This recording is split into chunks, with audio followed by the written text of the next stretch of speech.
Assalamualaikum warahmatullahi wabarakatuh. Alhamdulillah. Salatu wassalamu ala rasulillah. Mabad kaum muslimin yang dirahmati Allah subhanahu wa ta'ala. Saat ini kita sama-sama merasakan sangat miris dengan kondisi negeri kita ini kaum muslimin. Belakangan aksi demo itu sangat luar biasa, bahkan sampai ada yang menelan korban jiwa.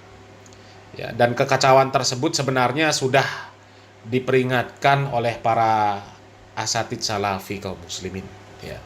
Tapi selama ini apa yang disampaikan oleh para asatidz salafi itu selalu dipandang sebelah mata. Bahkan apa yang mereka dakwahkan itu dianggap sebagai sesuatu yang mengancam kondisi negeri kita, mengancam keamanan negeri kita. Padahal sebenarnya yang mereka sampaikan itu untuk menjaga negeri kita, supaya menjadi baldatun thayyibatun wa rabbun ghafur. Mereka memberikan nasihat kepada masyarakat, terkhusus muslim, supaya mereka bisa menjaga negeri kita ini dengan cara menjaga batasan-batasan Allah Subhanahu wa ta'ala. Kalau kita melanggar batasan-batasan Allah Subhanahu wa ta'ala, otomatis Allah Subhanahu wa ta'ala murka. Kalau Allah Subhanahu wa ta'ala murka, maka alamat urusan kita, urusan negeri kita ini akan dicerai-beraikan oleh Allah Subhanahu wa ta'ala. Coba kita simak. Ini video nasihat dari Ustadz Yazid bin Abdul Qadir Jawas rahimahullah yang disampaikan oleh beliau entah sejak kapan yang seperti ini kaum muslimin, sejak lama. Tapi yang mengherankan justru sosok Ustadz Yazid bin Abdul Qadir Jawas ini dinilai sebagai sosok yang nggak bener lah secara umum, dinilai radikal dan sebagainya. Bahkan masjid yang beliau dirikan itu diboikot sama kaum muslimin. Padahal dakwah yang beliau sampaikan itu dakwah untuk kemaslahatan umat. Coba kita lihat video dari Ustadz Yazid bin Abdul Qadir Jawas ini kaum muslimin. Sepertinya yang disampaikan oleh beliau ini terbukti semua sekarang kaum muslimin. Coba lihat ini. Demo segala macam itu bukan dari Islam. Islam nggak pernah ngajarkan demikian. Jadi kita harus lihat bagaimana fi'lus salaf. Nggak ada. Disuruh kita untuk apa? Ketika bicara soal penguasa disuruh kita untuk apa? Sabar dan sabar. Nabi menasihati para sahabat sabar. Nanti ada penguasa-penguasa yang dia mengutamakan dirinya, dia kumpulkan kekayaan buat dirinya, rakyat dibiarkan miskin. Kata Nabi, bagaimana kalau kita menemui yang demikian? Kata Nabi, sabar, sabar kalian. Disuruh sabar kita. Bukan disuruh bagaimana kita mendemo, melengsarkan, bukan. Bahkan yang ada nanti akan terjadi pertumpahan darah. Dan itu yang terjadi sejak zaman dahulu sampai hari ini. Kenapa? Tidak mendengar dan tidak taat. Tidak mungkin pada masa kita sekarang ini pemimpinnya seperti Umar bin Abdul Aziz atau seperti Muawiyah bin Abi Sufyan, tidak mungkin. Atau seperti Umar bin Khattab, tidak mungkin. Kalau rakyatnya zalim, maka pemimpinnya pun zalim. Kalau rakyatnya berbuat maksiat, pemimpinnya pun demikian. Kalau rakyatnya melalaikan salat, pemimpinnya pun demikian juga. Menghilangkan kezaliman penguasa yang ada di negara-negara Islam, yang pertama kewajiban kaum muslimin apa? Yang pertama, taubat kepada Allah. Kalau penguasa itu berbuat dosa, kita pun banyak berbuat dosa dan maksiat kepada Allah, kita wajib taubat. Yang kedua, membersihkan diri kita dari noda-noda syirik. Yang ketiga, kata Syekh Albani, kewajiban kita mendidik istri dan keluarga kita. Kita akan ditanya oleh Allah tentang istri dan anak kita. Kita umat Islam tidak akan ditanya oleh Allah siapa pemimpin kita, tapi kita akan ditanya bagaimana kamu mengurus istri dan anak kamu. Kata Ibnu Qayyim dibahas oleh beliau bahwa penguasa itu mencerminkan rakyatnya. Kalau rakyatnya zalim, maka pemimpinnya pun zalim. Kalau rakyatnya berbuat maksiat, pemimpinnya pun demikian. Kalau rakyatnya melalaikan salat, pemimpinnya pun demikian juga. Mencerminkan. Dan ini apa? Al-jaza min jinsil amal. Balasan tergantung jenis amalnya.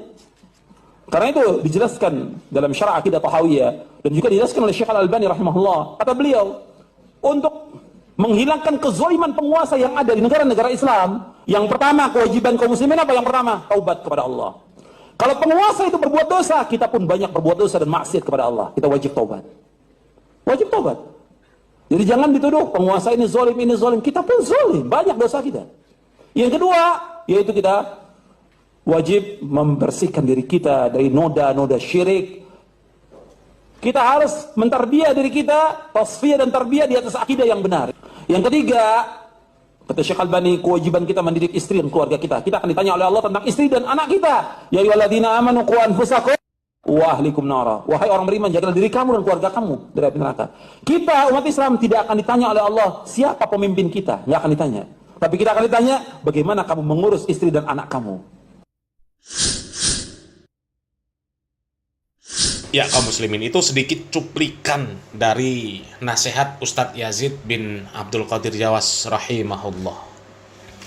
Sebenarnya ceramah-ceramah dari Ustadz Yazid bin Abdul Qadir Jawas isinya nasihat yang sangat luar biasa kaum muslimin. Isinya mengajak kepada kebaikan.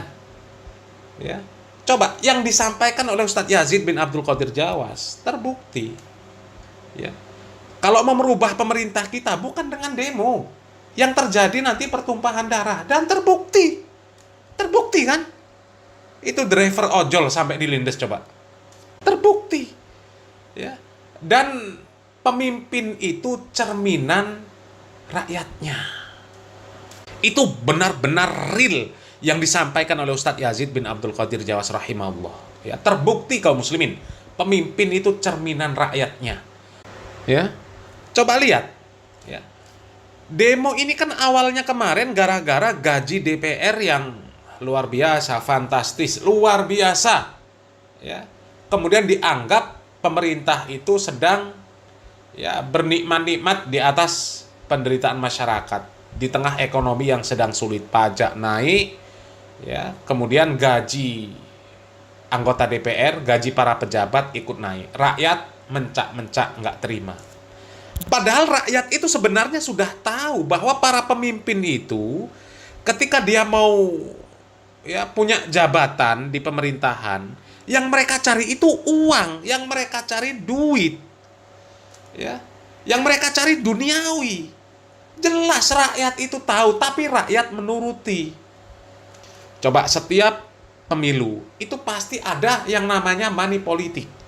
Orang dikasih 100.000, 200.000, 300.000, nyoblos. Dicoblos orang yang ngasih duit. Ya, mereka nggak peduli apa yang akan terjadi ke depan nanti. Ya, bagaimana tingkah orang yang mereka coblos nanti. Ya, logika saja. Orang mau duduk di pemerintahan, mengeluarkan uang sedemikian banyak, nggak mungkin mereka nggak mau cari uang pulihan. Nggak mungkin. Yang mereka cari apa? Ya pulihan yang utama. Setelah itu baru cari keuntungan. Ya, dan modal mereka yang keluar luar biasa. Ya, tinggal hitung saja. Per kepala orang dikasih ya 300.000, 400.000, 500.000. Kali sekian ribu kepala, sekian ratus ribu kepala. Ya, coba berapa modal yang mereka keluarkan? Mereka nggak mungkin nggak cari pulihan. Nggak mungkin. Mustahil. Ya, dari situ saja kita bisa menyimpulkan rakyat mau milih mereka karena dikasih duit. Mereka mau dapat jabatan itu ya karena duit juga, ya kan? Berarti sama-sama. Ya. Sebelum mereka berbuat zolim, rakyat dulu yang berbuat zolim, ya kan? Rakyat nggak peduli orang itu track recordnya seperti apa. Pokoknya kasih duit, pilih. Ya. Coba ya kayak Uya Kuya, Eko Patrio, ya seperti Pasha Ungu. Ya, mereka dipilih jadi anggota DPR itu dilihat dari apanya? Dilihat dari apanya? Hah? Coba. Dan mereka nggak mungkin punya jabatan tanpa ada yang nyoblos. Banyak yang nyoblos dia artinya. Ya. Dan itu hasil yang kalian coblos. Ya, awalnya mereka siap-siap menderita karena sudah mengeluarkan uang yang banyak. Ya, kemudian ya khawatir tidak terpilih, siap-siap menderita. Tapi ketika mereka terpilih, ya mereka senang, yang milih yang menderita. Ya. Coba lihat, joget-joget di tengah ekonomi yang sedang sulit. Ya. Karena mereka belum berjoget, masyarakat sudah berjoget, dapat uang. Ya, itu sudah nggak bisa ditutupi lagi praktek-praktek yang seperti itu. Sudah Ya sudah umum lah. Ya, nggak partai yang katanya partai Islam, nggak partainya partai apa ya, sama semua sudah. Sama semua sudah. Ya. Dan kalau kita menyimak nasihat Ustadz Yazid bin Abdul Qadir Jawas rahimahullah tadi, ya, adanya pemimpin yang zolim karena rakyatnya zolim.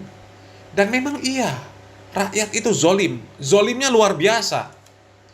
Ya, ketika ada ulama yang mengajak kepada kebaikan, son horeg difatwakan haram, ya, demi kemaslahatan, ya, ditentang ulamanya, yang nentang juga tokoh-tokoh agama, ditentang, katanya son horeg nggak haram.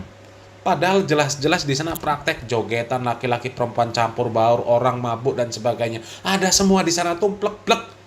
Perempuan tidak menutup aurat, jogetan ditonton sama ribuan orang. Na'udzubillah min dzalik. Itu dosa besar.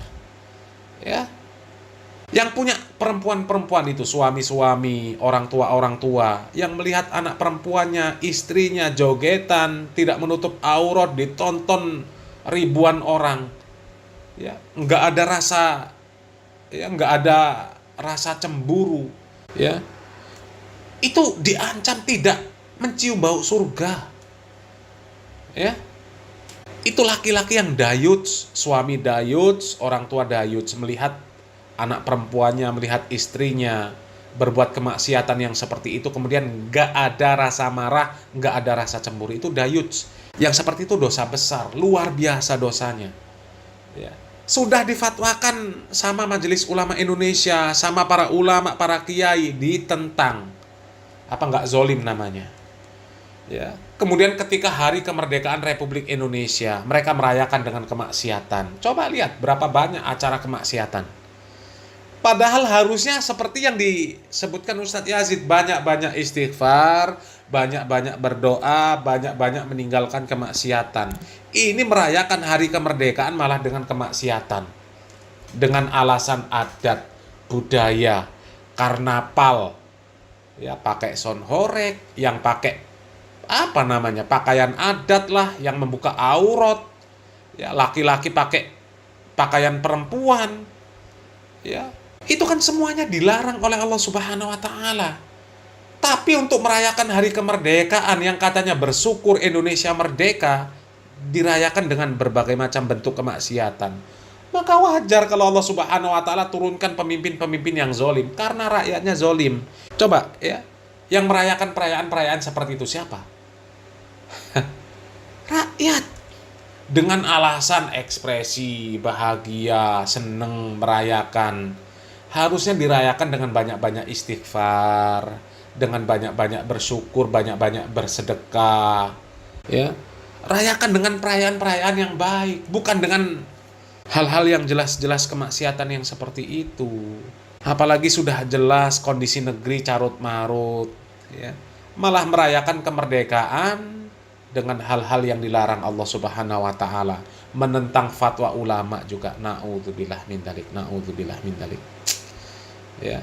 Kalau mau merubah negeri kita ini, ya, bukan dengan demo ratusan kali. Kalau besok pas mau pemilu dikasih uang 200.000, 300.000, ya, datang nyoblos orang yang ngasih, ya sama saja. Nanti lahir pemimpin ya seperti itu juga. Rakyat mau milih karena duit, ya pemimpin mau duduk di atasan, ya mau jadi yang katanya pemimpin ya karena duit juga. Itu loh, ya. Jadi seperti itu. Makanya Allah Subhanahu wa taala mengatakan innallaha la yughayyiru ma biqaumin hatta yughayyiru ma bi anfusihim. Allah Subhanahu wa taala itu enggak akan mungkin merubah kondisi suatu kaum ya secara keseluruhan ya kecuali mereka merubah dengan apa yang ada pada diri-diri mereka. Ya, kalau mereka merubah yang ada pada diri mereka masing-masing, mereka memperbaiki, maka nanti akan muncul pemimpin-pemimpin yang baik. Ya, tapi kalau mereka semuanya zolim, semuanya ahli maksiat, akan berharap muncul pemimpin yang baik, ya itu sesuatu yang mustahil. Karena yang jadi pemimpin nanti ya orang-orang itu juga, yang ahli maksiat juga, gitu loh. Ya, jadi seperti itu. Ya mudah-mudahan menjadi bahan renungan, ya. Mudah-mudahan nasihat-nasihat dari Ustadz Yazid bin Abdul Qadir Jawas ini menjadi asbab ya, hidayah bagi banyak orang ya. Mudah-mudahan bermanfaat. Salam waras, salam akal sehat. Barakallahu fikum. Wassalamualaikum warahmatullahi wabarakatuh.